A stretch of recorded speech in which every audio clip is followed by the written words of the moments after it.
Assalamualaikum warahmatullahi wabarakatuh. Perkenalkan kami dari kelompok 6 akan mempresentasikan laporan data analiti kami. Selanjutnya, saya akan menjelaskan bagaimana proses pengambilan dataset hingga dataset digunakan di Power BI. Langkah pertama yang kami lakukan adalah mencari dataset melalui website Kaggle, karena website tersebut menyediakan berbagai macam dataset yang dapat digunakan untuk kebutuhan analisis data. Setelah kalian menemukan dataset yang sesuai dengan topik tugas, yaitu data transaksi penjualan, kemudian mengunduh dataset tersebut dalam format Excel agar lebih mudah diolah.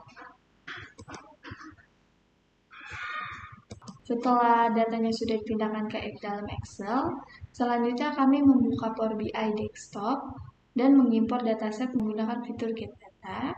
Dan selanjutnya, file tersebut akan berhasil dimasukkan, data belum langsung digunakan untuk membuat dashboard kami. Terlebih dahulu melakukan proses data cleaning seperti ini. Pada tahap ini, kami memeriksa apakah terdapat data kosong atau missing value, memastikan setiap kolom memiliki tipe data yang sesuai seperti tanggal, angka, maupun teks, serta mengecek apakah ada data duplikat atau tidak konsisten. Tujuan dari proses ini adalah agar data akan dianalisis memiliki kualitas yang baik sehingga hasil visualisasi yang dihasilkan juga lebih akurat. Setelah seluruh pembersihan data selesai, datasetnya selanjutnya sudah siap untuk diolah. Selanjutnya kami memulai membuat berbagai visualisasi di Power BI seperti KPI chart, diagram data, dan grafik lainnya. Sehingga data yang awalnya berupa tabel dapat berubah menjadi informasi yang lebih mudah dipahami dan dianalisis. Selanjutnya akan dijelaskan oleh teman saya. Selanjutnya, saya akan menjelaskan hasil analisis dashboard yang telah kami buat menggunakan Microsoft Power BI. Pada bagian di atas, terdapat 4 indikator utama, yaitu total sales sebesar 167,03 ribu, 880 transaksi, 5.000 produk penjual, dan profit sebesar 8,88 ribu. Grafik sales by category and region menunjukkan bahwa kategori office supplies di wilayah sentral memberikan penjualan terbesar. Grafik profit by subkategori menunjukkan bahwa paper merupakan subkategori dengan profit tertinggi. Selanjutnya yaitu grafik sales by year. Itu menunjukkan penjualan sempat menurun pada tahun 2015, kemudian meningkat hingga mencapai titik tertinggi pada tahun 2017. Selanjutnya, diagram lingkaran menunjukkan bahwa segmen konsumer memberikan kontribusi penjualan terbesar, yaitu sekitar 55,75%.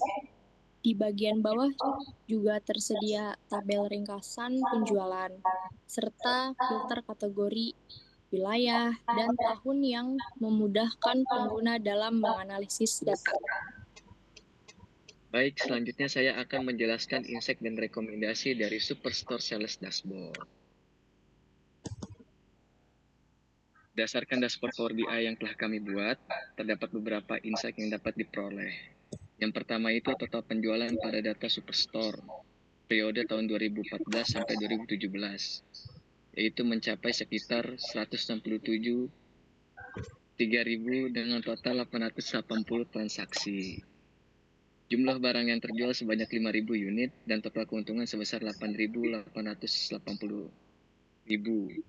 Selanjutnya, jika dilihat dari grafik penjualan berdasarkan kategori dan wilayah penjualan pada dashboard yang sedang ditampilkan, itu didominasi oleh kategori office supplies di wilayah sentral. Hal ini menunjukkan bahwa kategori tersebut memberikan kontribusi penjualan yang cukup besar pada wilayah yang dipilih.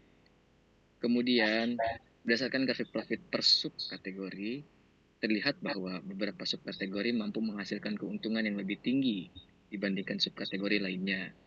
Namun, terdapat juga beberapa subkategori yang memberikan keuntungan yang sangat kecil, bahkan mendekati nol. Kondisi ini menunjukkan bahwa tidak semua produk memberikan kontribusi profit yang sama.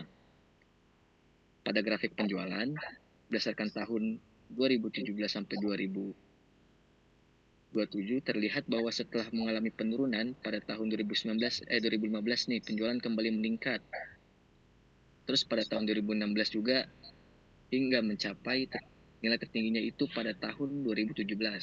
Hal ini mengindikasikan adanya pertumbuhan penjualan yang cukup baik pada 2 tahun terakhir. Sementara itu, diagram pie menunjukkan bahwa segmen consumer merupakan segmen pelanggan dengan kontribusi penjualan terbesar dibandingkan segmen corporate maupun home office. Artinya, sebagian besar pendapat perusahaan berasal dari pelanggan individu.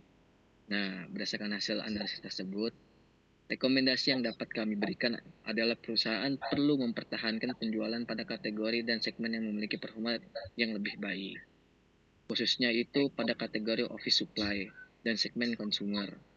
Selain itu, perusahaan juga perlu melakukan evaluasi terhadap subkategori yang memiliki profit rendah agar dapat meningkatkan keuntungan, misalnya nih, melalui strategi promosi yang lebih tepat, penyesuaian harga, ataupun efisiensi biaya operasional. Dengan memanfaatkan analisis menggunakan Power BI ini, perusahaan dapat mengambil keputusan bisnis yang lebih cepat, tepat, dan berdasarkan data. Sekian dari kesimpulan data Power BI dashboard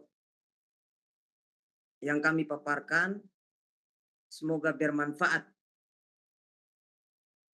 Wassalamualaikum warahmatullahi wabarakatuh. Terima kasih.